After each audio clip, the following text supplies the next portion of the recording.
여러분도 뭐 공감하시겠지만 미국 주식은 지금 전문가가 엄청나게 많아요. 그래서 제가 뭘 얘기해도 저보다 더 잘하시는 분들이 굉장히 많습니다. 그럼 저는 어떤 관점으로 이야기를 하냐? 여러분이 그래도 사람들이 많이 모르는 차트 관점으로 그래서 이야기를 하죠.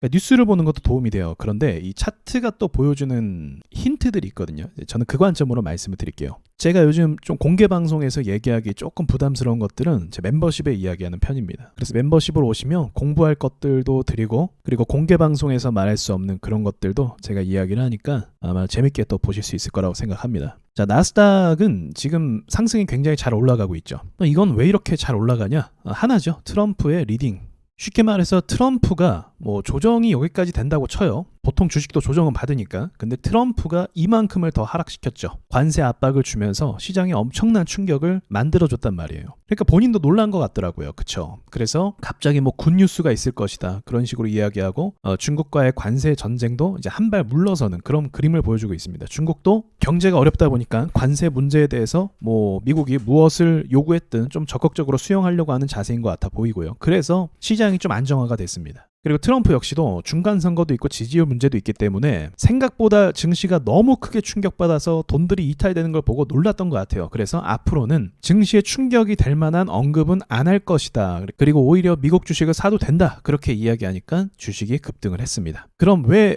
지금은 이제 신용 강등 문제도 있고 떨어지지 않냐? 뭐 떨어질 가능성도 있었고 그런 상황인데도 왜 이렇게 버티냐면, 저는 한 단어로 요약할 수 있죠. 투기 세력 때문에 그렇습니다. 그러니까 이게 무슨 말이냐면 원리를 이해할 필요가 있어요. 원리라는 게 있는데 투자에서요, 급등을 하게 되잖아요. 그러면 주식에 주자도 관심 없는 사람들이 나도 매수해볼까 하면서 관심을 갖고 투자하게 됩니다. 그리고 어떤 투자 대상이든지 급등의 폭이 굉장히 커지면, 그러니까 등락률이 커지고 변동성이 커지면 사람들이 많이 참여하게 됩니다. 왜냐하면 단기간에 큰 수익을 줄 수 있는 기대감이 있기 때문에 그런 거예요. 이전처럼 느리게 움직일 때가 있었어요, 미국 주식이. 자, 이럴 때 보시면 여기도 상승 각도가 가파르긴 하죠. 근데 이때 사람들이 주식에 관심을 가졌습니까? 여러분 이때 미국 주식 관심 있었어요? 아니요, 전혀 없었어요. 왜 전혀 관심이 없었냐? 하루하루 움직임이 굉장히 느리거든요. 한번 매수하면 세워라 내어라 가는 거예요. 그리고 미국 주식이니까 접근성도 좀 어렵잖아요. 새벽에 증시를 봐야 되고, 그리고 어떤 회사인지도 잘 모르고, 이런 좀 복잡하고 좀 접근하기가 어렵고, 그리고 속도가 느리고 그런 부분이 있었어요. 그런데 지금도 사실은 새벽에 증시 봐야 되고 피곤하잖아요. 근데도 불구하고 미국 주식을 많이 투자한다는 거죠. 왜요? 수익에 대한 변동성 기대감이 엄청 크기 때문에. 여러분 지금 보세요. 미국 주식이 최근에 12%가 올랐잖아요. 하루 만에. 그렇죠. 이런 일은 별로 없었죠. 그리고 한번 크게 눌렀다가 급등하는 속도가 굉장히 빨라요. 그러니까 속도가 빨라지면 투기 세력이 붙게 됩니다, 여러분. 부동산도 똑같아요. 부동산도 급등하는 속도가 빨라지니까 어떻게 됐어요? 너도 나도 영끌하면서 주택을 샀죠. 그렇죠?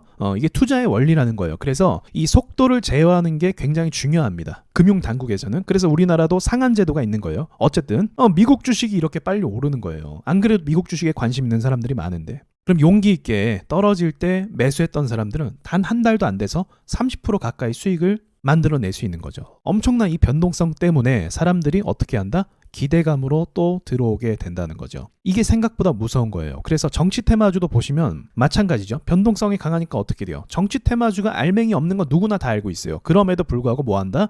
매도한다. 그게 전혀 회사 매출에 상관없는 것도 알고 있어요. 그냥 급등주라는 것도 알고 있어요. 그냥 테마주라는 것도 알고 있어요. 근데 왜 매수하냐?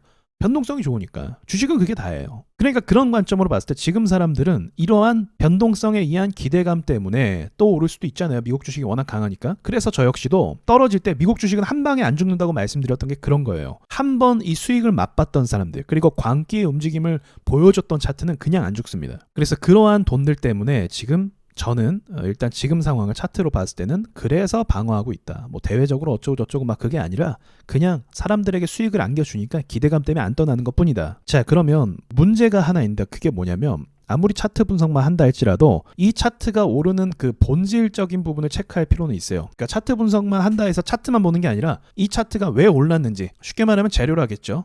무엇 때문에 미국 주식이 올랐는지, 그것은 성장 때문이었죠. 그리고 안전함 때문이었죠. 그렇죠. 근데 지금 미국 국채가 흔들리고 성장이 어떻게 되고 있어요? 둔화되고 있습니다. 이번에 미국의 2분기 GDP는 성장이 안 좋은 걸로 제가 체크를 했거든요. 그렇다면 미국 주식은 그런 것들을 잘 반영하는 타입이에요. 우리나라는 기업이 돈을 벌어도 매출이 올라도 잘 안 올라가는 그런 현실이 좀 있잖아요. 안타깝지만. 근데 미국 주식은 아니죠. 매출이 오른다고 하면 그것을 잘 반영하는 특징이 있습니다. 그런데 미국의 전체적인 시장이 침체를 예상할 수 있는 부분이 있다는 거죠. 물론 침체의 확률이 좀 떨어지긴 했어요. 트럼프의 정책에 의해서 그것도 바뀔 수 있는 부분이니까. 하지만 기본적으로 기조 자체가 이전보다는 성장이 저해된다는 게 일반적인 분석이에요. 그렇다면 제가 늘 얘기했던 여기에 쌓여있는 이 거래 있잖아요. 이거 매물대 엄청나거든요. 이 매물대를 뚫어주면서 올라갈 만한 호재가 시장에 필요하거든요. 이 호재가 제가 보았을 때는 지금 안 보인다는 거죠. 그리고 돌아오는 제가 저번에 말씀드렸던 미국의 8월에 빠르면 5월 말에 미국의 재정 상황이 굉장히 악화됩니다. 그러니까 적자 상황이 나오게 되는 거고 이때 부채 한도 협상을 해야 돼요. 그런데 지금 흐름상 부채 한도 협상을 거절하는 반대하는 그런 입장이 좀 우세하단 말이죠. 그래서 이 문제를 어떻게 해결할 거냐. 지금 신용 강등에 대한 부분은 시장이 반영을 별로 안 했지만 막상 그 신용 강등에 대한 우려감이 현실이 되는 게 부채 한도 협상이거든요. 이게 8월쯤에 있을 거란 말이에요. 그래서 이 부분에 있어서 어떻게 협상할 거냐. 이런 리스크가 시장에 지금 기다리고 있다는 거죠. 앞에 큰 매물대 그리고 부채 한도 협상 이런 것들이 오히려 근데 반대로 아주 쿨하게 깔끔하게 해결이 된다고 하면 시장이 어쩌면 호재가 될 수는 있겠죠. 그래서 제가 늘 하는 말 차트는 여기까지 분석할 수 있지만 이제 나머지 영역은 무슨 영역이다? 정치적인 영역이다. 정치적인 영역은 예상할 수가 없고 어떻게 뒤집힐지 몰라요. 손바닥 뒤집는 것처럼 그냥 한 방에 뒤집혀질 수도 있어요. 허무하게. 그래서 그걸 지켜보는 게 맞다고 봐요. 미국 주식이 이만큼 올랐으면 무슨 더 욕심을 버립니까? 일단 안전하게 매도하는 게 맞지 않을까요? 저의 주관적인 판단이에요. 또 차트 분석 측면으로 봤을 때 바닥에서부터 거의 30% 이상 급등을 했습니다. 엄청난 수익을 이미 줬단 말이에요. 그러니까 쉬어가도 이상한 건 아니죠. 사실은 뭐 조정을 좀 받는다고 해도 30% 올랐으면 뭐 10% 조정 받는 것도 이상한 건 아니란 말이죠. 그래서 보수적으로 상황을 지금 보는 것이 맞겠다고 저는 생각을 하는 입장이죠. 제 입장이 궁금하시면 제 입장 참고하셔서 투자하시면 될 것 같아요. 그리고 제가 멤버십에서 먼저 말씀드렸던 부분인데 그러면 이번에 신용 문제로 결국 미국은 어떻게 될 거냐? 결국은 협상을 하죠. 두말하면 잔소리죠. 근데 위기는 있을 거예요. 뭐 협상 안 하는 척하고 뭐 실랑이하고 뉴스에서 심각하게 보도하고 우려감 때문에 증시가 하락하고 이런 건 있을 수도 있을 것 같아요. 근데 결국은 협상을 합니다. 왜? 협상을 안 하면 정말 큰일 나니까.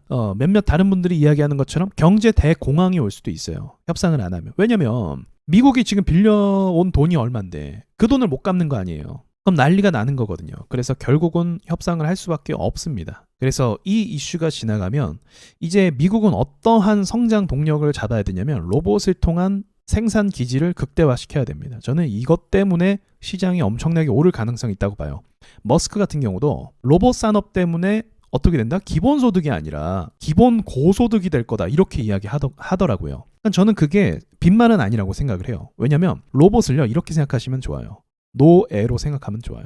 과거에 식민 지배할 때 노예 제도가 있었을 때 이 노예들을 계속 부렸잖아요. 그렇죠? 잔인하게. 그래서 엄청나게 이득을 취하고 부자가 된 나라들이 유럽 나라들 아닙니까? 그렇죠. 예. 로봇이 그 역할을 한다는 거예요. 로봇은 자지도 않고 먹지도 않고 계속 일만 하는 거예요. 물건을 계속 뽑아내는 거죠. 인건비도 안 들고 유지 비용도 얼마 안 들어요. 기업 입장에서 로봇을 채택 안 할 이유가 전혀 없죠. 현대차도 그래서 다 바꿨잖아요. 그렇죠? 그래서 이 로봇 산업이 로봇 기술도 지금 막 발전하고 있죠. 아직은 뭐 현장에 적극적으로 도입되는 건 아니지만 이제 현장에 도입되고 로봇이 사람처럼 일을 하게 되면 생산성이 엄청 높아질 겁니다. 그래서 우리나라도 이거 빨리 도입해야 됩니다. 자, 아무튼 여기까지. 그래서 이번 위기를 좀 잘 넘기는 게 중요한데 이번 위기가 저는 1, 2년 갈 수도 있다고 봐요. 왜냐면 로봇 산업이 바로 도입될 수 있는 건 아니기 때문에 그런 거죠. 자, 아무튼 여기까지 말씀드리고 시장에 대한 분석 잘 하시고 대응 잘 하시고 좋은 결과가 있으시길 바랄게요.